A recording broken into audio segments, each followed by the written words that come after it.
When I found that second ring in Pierre's pocket, my heart stopped. I was doing what I always did, washing clothes and checking pockets to make sure nothing went through the wash. When my fingers touched the cold metal of the ring, I was overwhelmed by a wave of shock and confusion. Why would my husband, the man with whom I shared so many years and promises, have another ring? I waited until evening to confront him. When Pierre got home, I tried to act naturally, but anxiety was suffocating me. During dinner, I could barely eat. When he finally sat on the couch, I seized the opportunity. "Pierre, can we talk?" I asked, trying to stay calm. He looked at me, visibly surprised by the seriousness in my voice. "Of course, Camille. What's wrong?" I took a deep breath and pulled the ring from my pocket, holding it in front of him. "I found this in your pocket today. What does it mean?" Pierre turned pale. For a moment, I thought he might faint. "Oh, it's a ring I bought for a coworker. He's getting married, and I thought it would be a nice gift," he replied, his voice trembling slightly. "A gift? For a coworker? Pierre, that makes no sense. Who gives a ring to a coworker? And why was it in your pocket and not in a box or something?" He rubbed his forehead, clearly trying to think of an answer. "I was going to have something engraved on it, that's why I had it with me. And I completely forgot to take it out before coming home." That excuse seemed so absurdly flimsy that I almost laughed nervously. But there was nothing funny about the situation.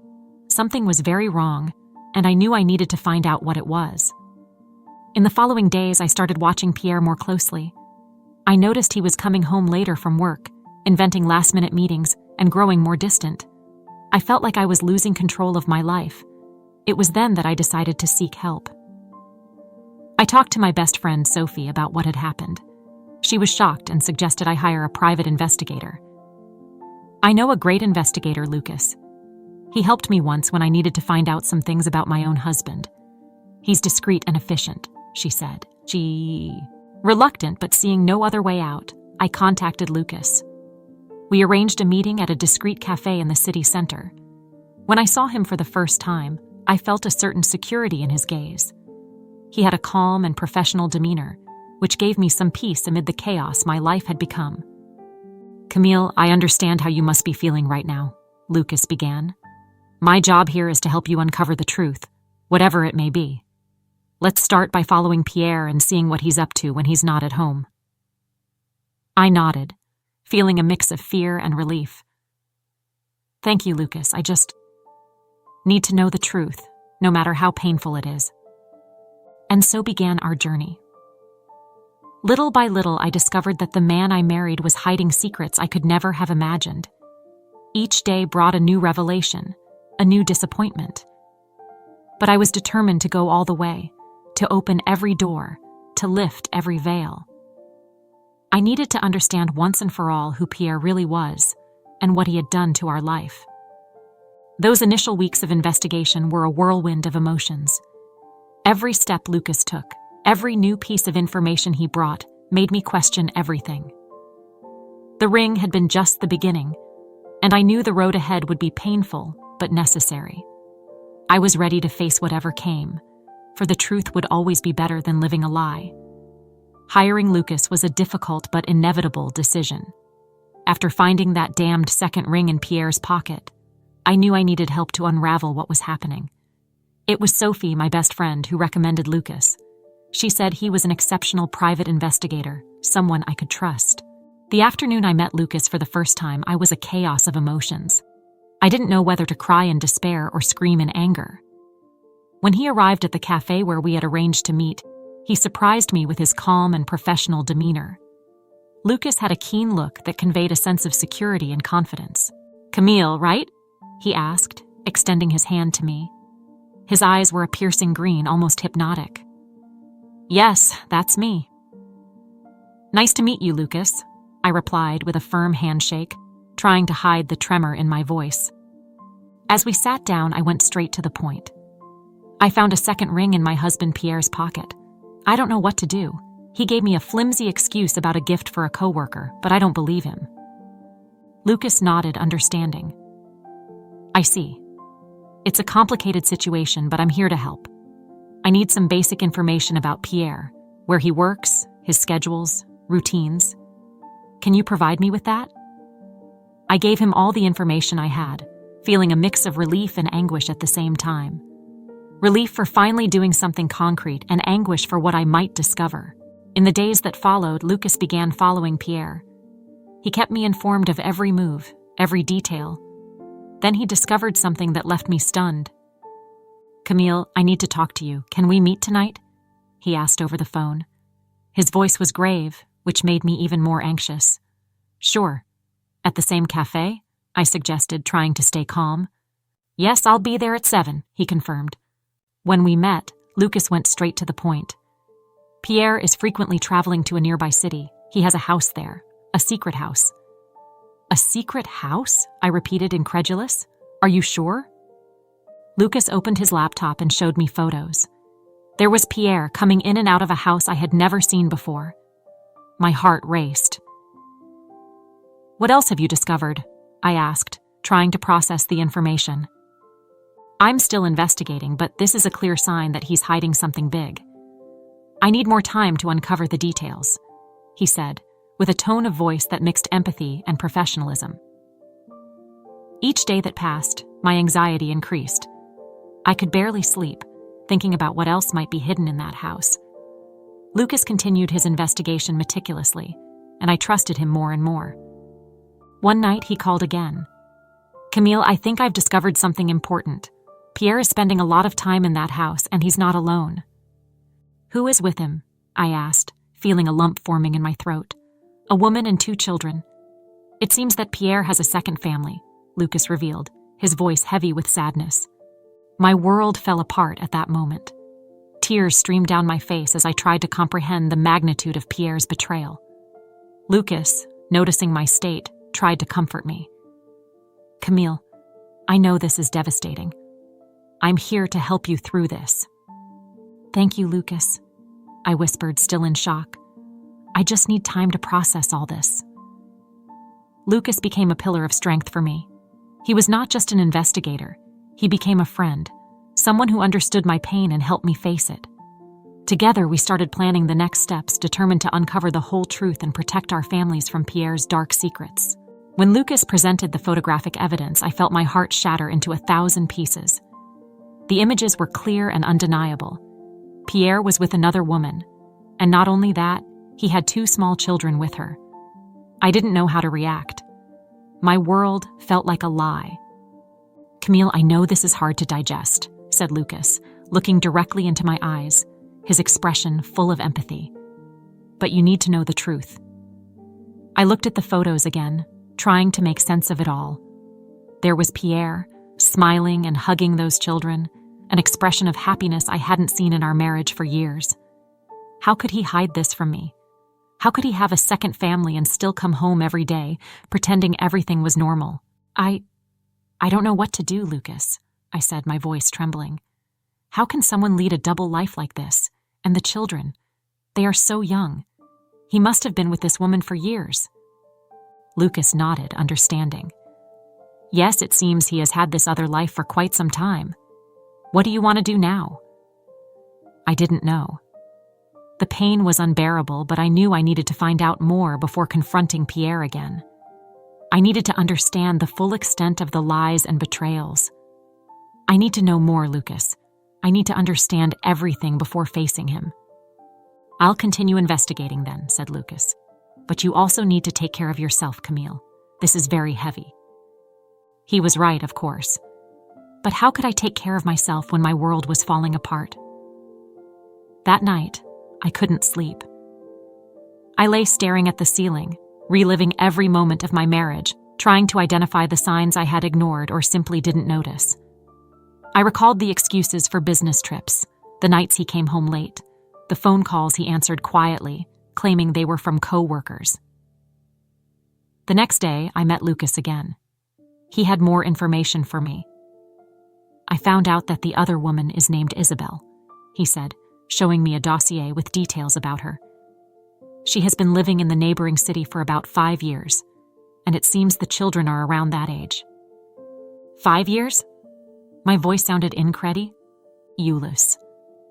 So he started this while we were still happy. How is that possible? Unfortunately, people are capable of unimaginable things, said Lucas, with a sigh. Do you want to know more about Isabel and the children? Yes, I replied without hesitation. I need all the information I can get. I want to be prepared for when I confront him. Lucas nodded and continued his work.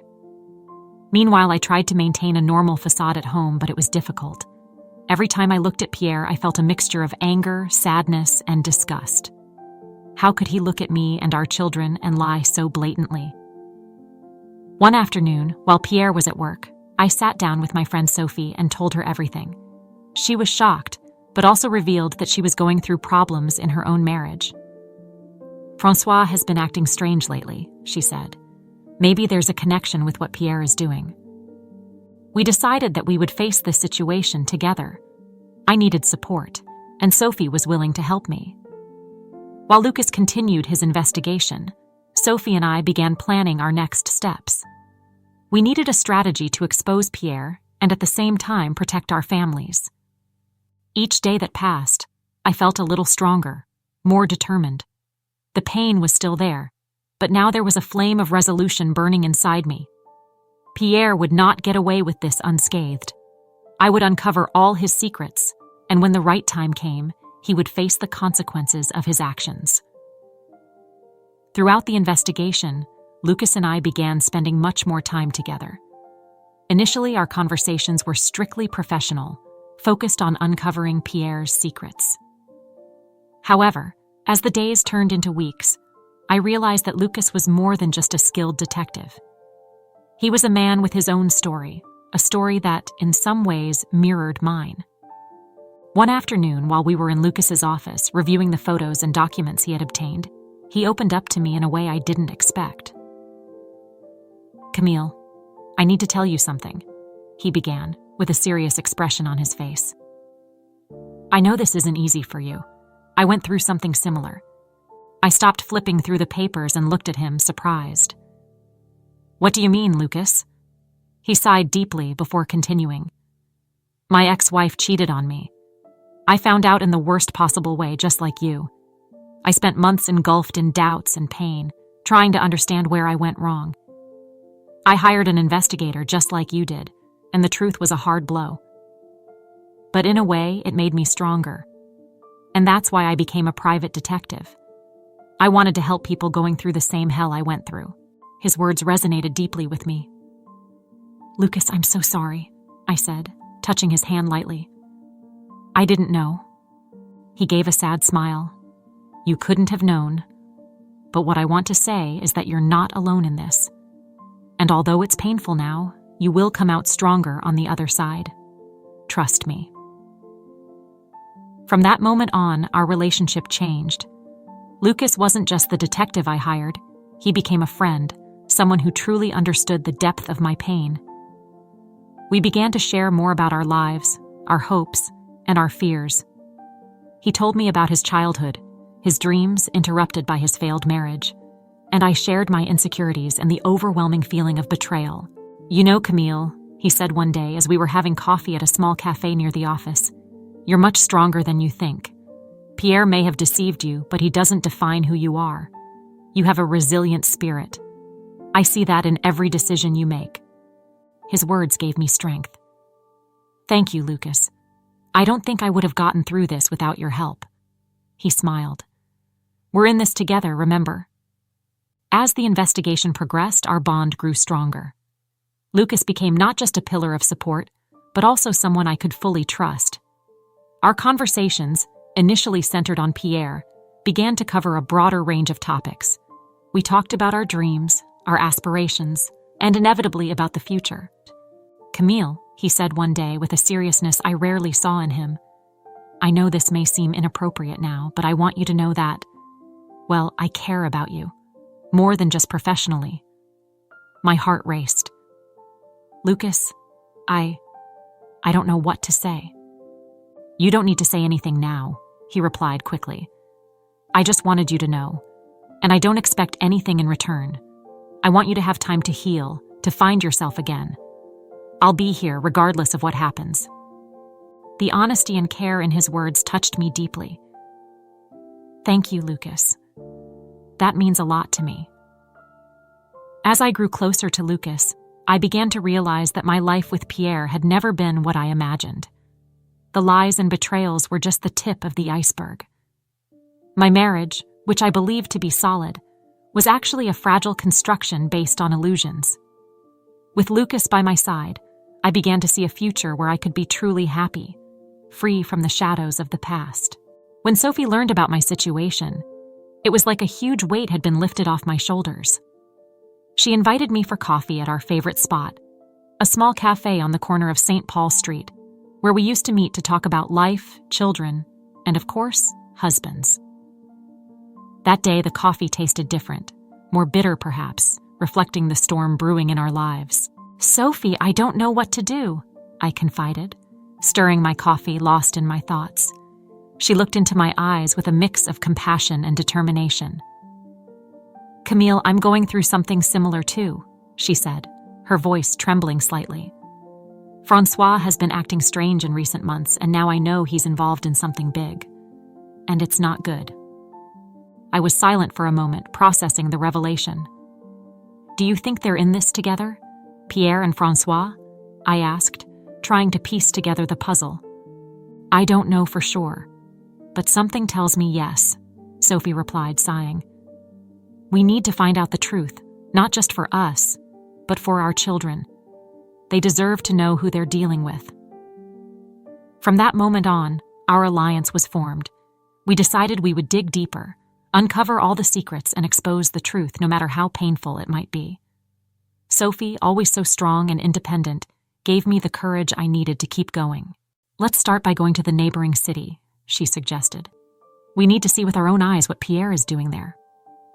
I agreed, feeling a new vigor growing within me. The idea of facing Pierre and Francois together gave me a sense of power I hadn't felt in years. We were determined to discover everything. The next day, we got in the car and drove to the neighboring city, in silence but with fierce determination. When we arrived at Pierre's secret house, we stayed outside, watching from a distance. We saw Isabelle leave with the two children, smiling and laughing, completely unaware of the storm forming around her. "She doesn't know," I whispered, feeling a twinge of pity for Isabelle. "She has no idea what's happening." "Neither did we," Sophie replied, with a note of sadness in her voice. "But now we know, and that changes everything." We returned home with a plan. We decided to confront Pierre and Francois together, in a neutral place where we could expose all the lies once and for all. Sophie arranged the meeting at her house, a place where we felt safe and in control. On the appointed day, my heart was racing. When Pierre and Francois arrived, the tension in the air was palpable. Sophie and I were ready, armed with the evidence Lucas had gathered, and with the strength of our alliance. "Pierre, Francois, we know everything," I began, trying to stay calm. "We know about the betrayals, the lies, and the frauds. It's time for you to face the consequences." Pierre tried to justify himself, but Sophie interrupted him. "There's no point in lying anymore, Pierre. We have proof, and we're willing to go all the way to protect our families." Francois's expression changed from surprise to despair. "Sophie, please listen to me," he began, but Sophie shook her head. "No, Francois, you had your chance. Now it's our turn to take control." The police, whom I had alerted, arrived shortly after, arresting Pierre and Francois for fraud. Seeing Pierre being taken away was a mix of relief and sadness. I knew the road ahead would be difficult, but with Sophie by my side, I felt stronger. After that storm, Sophie and I began to rebuild our lives, stronger and more independent. We decided that our pain would not be in vain. With the money recovered from Pierre's frauds, we opened a support foundation for women who had been betrayed and deceived, turning our pain into a force for good. And so, hand in hand, we walked toward a brighter future, knowing that together we could overcome any obstacle. When I decided to follow Pierre to the house in the neighboring city, my heart was racing. The discovery of the second ring had already been a devastating blow, but nothing prepared me for what was to come. I took my car and drove for hours, my mind racing, imagining all the possibilities and trying to brace myself for the worst. Upon arrival, I parked a few blocks away and walked to the house. It was a modest but well-kept residence with a blooming garden that gave me a strange feeling of familiarity and discomfort. I stayed at a distance, trying to gather the courage to approach. Then the front door opened and a woman appeared. She was holding a child in her arms while another one ran around her feet. My heart stopped. The woman was young, beautiful, and seemed so happy. For a moment, I wished it was all a misunderstanding, that Pierre had a plausible explanation for everything. But deep down, I knew there was no excuse. I took a deep breath and decided it was time to face reality. I walked up to the door and rang the bell. After a few seconds, the woman opened the door, still holding the child in her arms. She looked at me curiously. "Hello, can I help you?" she asked with a polite smile. My name is Camille. I am Pierre's wife," I said, feeling a knot form in my throat. Her eyes widened and the smile disappeared. "Wife? But I'm Isabel. I'm Pierre's wife," she replied, confusion evident in her voice. There was a long moment of silence where both of us tried to process what was happening. Finally, I invited Isabel to sit and talk. We went to the living room where she put the child down and asked the older one to play in the bedroom. We sat on the couch facing each other, still trying to understand the magnitude of the betrayal. "How long have you been with Pierre?" I asked, trying to stay calm. 6 years, she replied, her voice trembling. "And you?" 10 years, I responded, feeling a pang of pain realizing how many years of lies were between us. Isabel and I spent hours talking, sharing our stories and uncovering the lies Pierre had told each of us. It was a moment of shock and sadness, but also of solidarity. Both of us were devastated, but we realized we needed to unite to confront Pierre and protect our families. "We need to expose him," said Isabel, determination in her eyes. "We can't let him continue this farce." I agreed. "Yes, but we need to be careful. He's smart and has already proven he's capable of lying blatantly." We decided to make a pact. We would gather all possible evidence, and when we were ready, we would confront Pierre together. We also agreed to protect our children above all. It wouldn't be easy, but we knew that together, we would have more strength to face the situation. In the following days, Isabel and I became partners in the quest for the truth. We discovered hidden documents, suspicious financial transactions, and other evidence proving Pierre's duplicity. Each new discovery was a blow, but also a step closer to justice. When we finally felt ready, we arranged a meeting with Pierre. He arrived smiling and carefree, not knowing his world was about to crumble. Seeing Isabel by my side, his expression changed to a mix of surprise and fear. "Camille, Isabel, what's going on?" he asked, trying to maintain his composure. "You know very well what's going on, Pierre," I responded, holding the evidence in my hands. "Your farce is over. We know everything." Isabel, holding the children's hands, looked at him with sadness. "How could you do this to us, Pierre? How could you deceive two families like this?" Pierre tried to justify himself, but his words were empty. Isabel and I were determined to expose the truth and protect our families. Together, we uncovered Pierre's secrets and began to rebuild our lives, stronger and more determined than ever. When I started investigating Pierre's life, I never imagined the situation would become so dark. The discovery of the second ring had already been a devastating blow, but what followed was a true nightmare. During the investigation, with Lucas's help, I found out that Pierre was involved in illicit financial activities. Each day, more pieces of this sinister puzzle fell into place, revealing a web of deceit and fraud that put not only our family, but also many other people at risk. It all started on a rainy afternoon while I was rummaging through Pierre's documents looking for some clue about his infidelity. That's when I found a folder hidden at the back of the closet, filled with papers that looked like financial transactions. There were transfers of large sums of money to unknown accounts. My heart raced. Something was very wrong. "Lucas, you need to see this," I said over the phone, my voice trembling. "I'm on my way, Camille. Don't touch anything until I get there," he responded with the seriousness the situation required. When Lucas arrived, we started analyzing the documents together. He had more experience with this sort of thing, and soon his eyes widened. "This is serious, Camille. He's embezzling money from the company and our family accounts. This is a crime.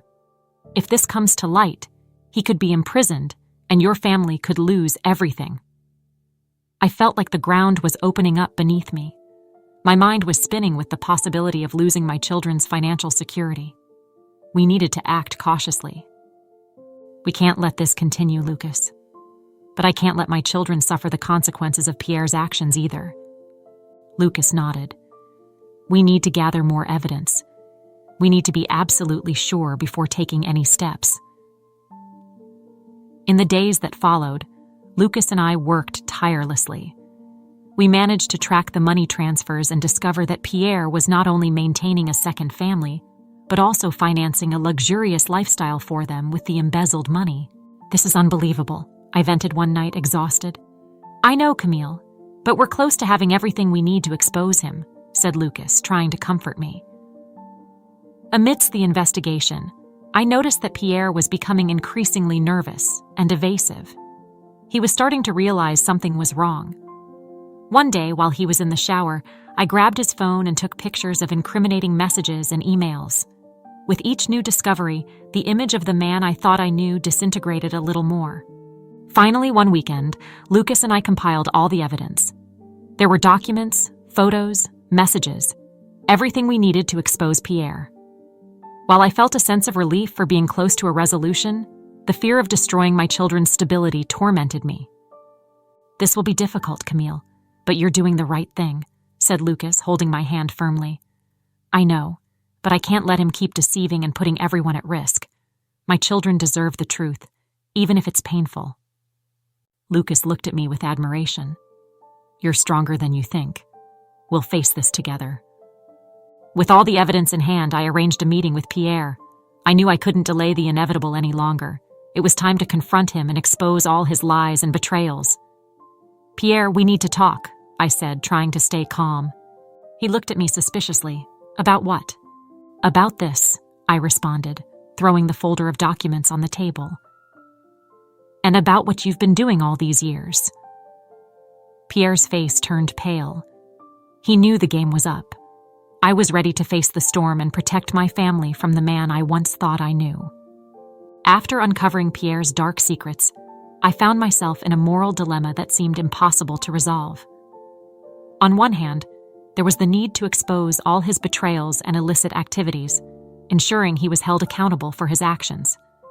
On the other hand, there was the financial security of our children, which could be seriously compromised if I pursued this path.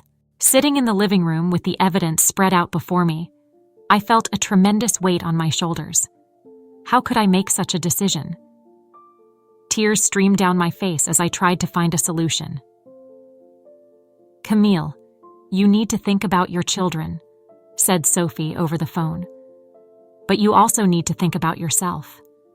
You can't keep living this lie. I knew she was right, but that didn't make the decision any easier. I needed professional help to understand the legal and financial implications of any step I took. It was then that I decided to seek legal advice.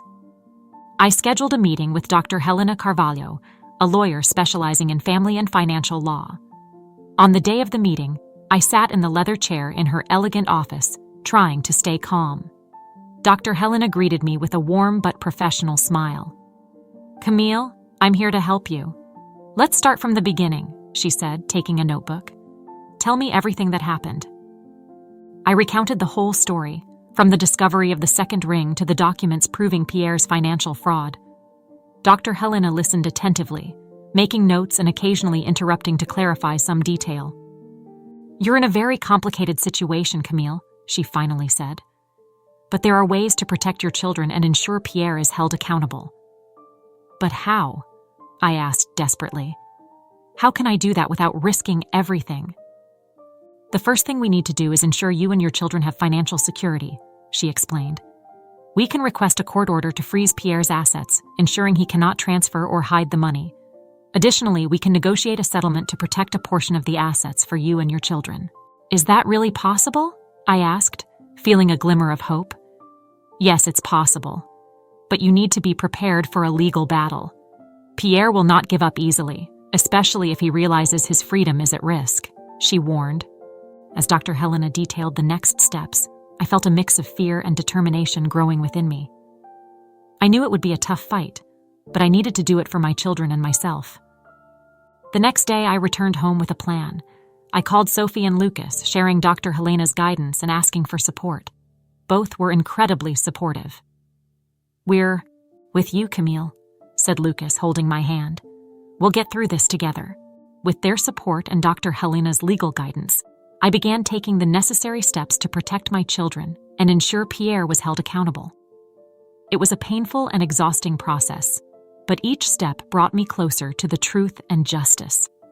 Finally, I was ready to confront Pierre. I knew that, regardless of the outcome, I had done everything in my power to protect my family. And most importantly, I had found the strength within myself to face any adversity. This journey transformed me profoundly. I learned that even in the darkest moments, it's possible to find courage and resilience. And above all, I learned to value truth and justice, no matter how difficult they are to achieve. Finally, the day I had both feared and longed for arrived.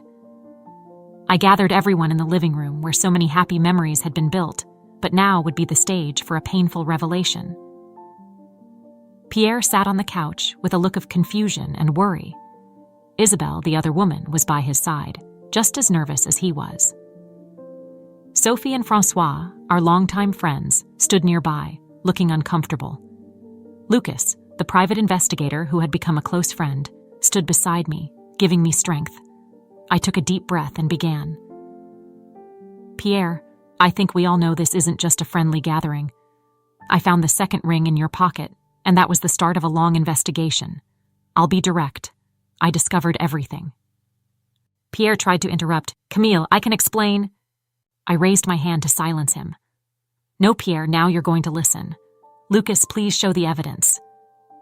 Lucas opened a folder and began distributing copies of the photos and documents proving Pierre's other family, his secret house in the neighboring city, and his illicit financial activities.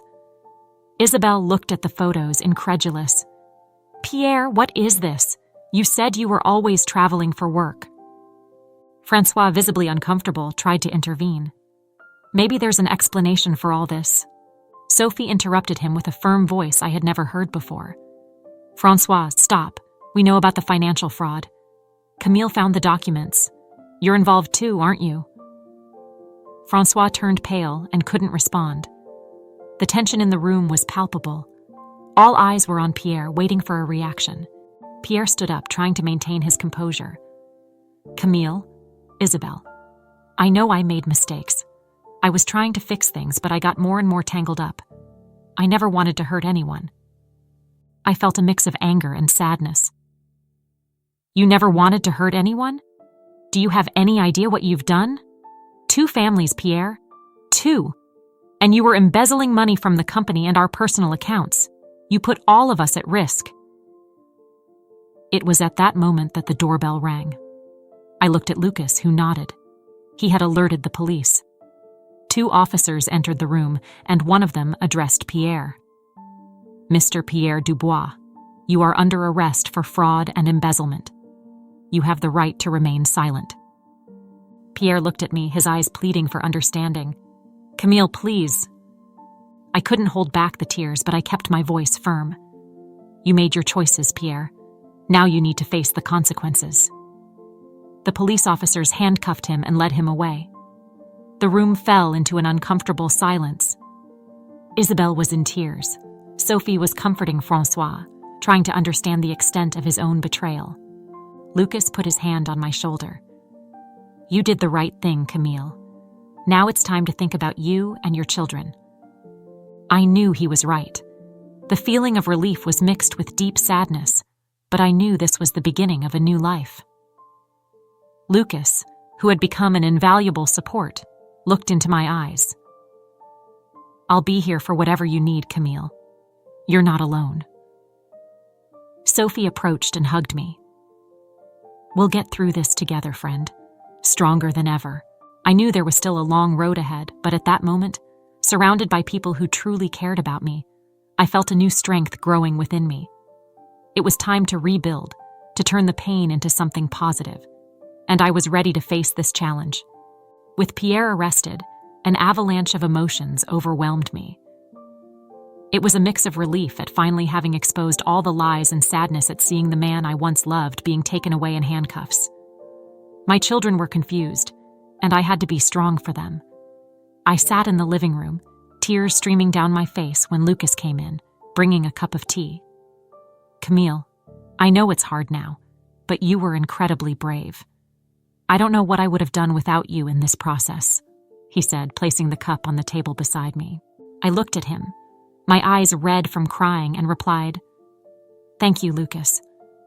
I don't think I could have done it without your help. You were my rock."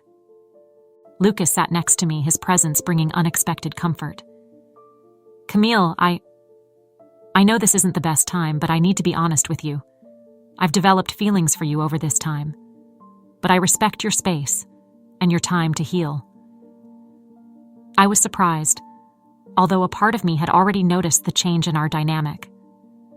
"Lucas, you've been incredible, but right now I'm so lost. I need time to find myself again." He nodded, understanding. "I'll be here anyway, as a friend, as support, whatever you need." Sophie, for her part, was also dealing with her own wounds. She decided to separate from Francois, who, as we discovered, was involved in the frauds along with Pierre. She arrived at my house one afternoon, a sad smile on her lips. "Camille, I'm moving into the apartment I rented. Francois and I are officially over. It's the start of a new phase for both of us, don't you think?" she said, holding my hand. "Yes, Sophie. We're starting over, stronger and more independent," I replied, feeling a new wave of determination. It was during one of those conversations with Sophie that the idea for the foundation arose. We were reminiscing about everything we had been through, and then it occurred to me.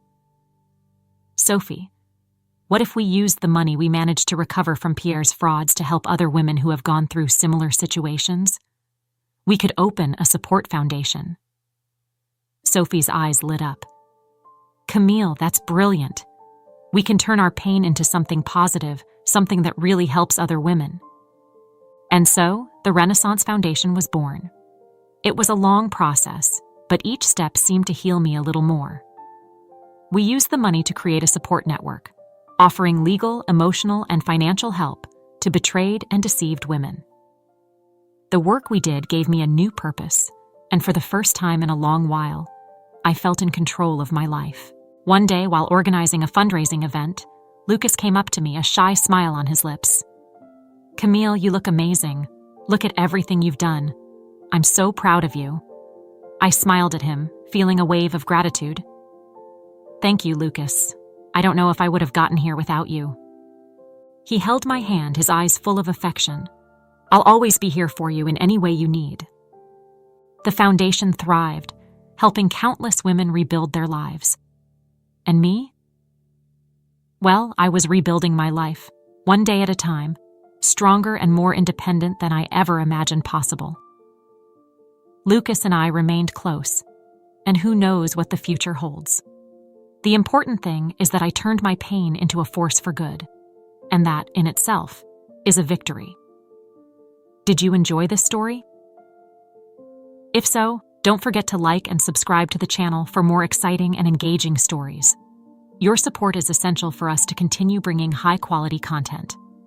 Share with friends and family, and activate notifications so you don't miss any updates. Thank you for watching, and see you next time.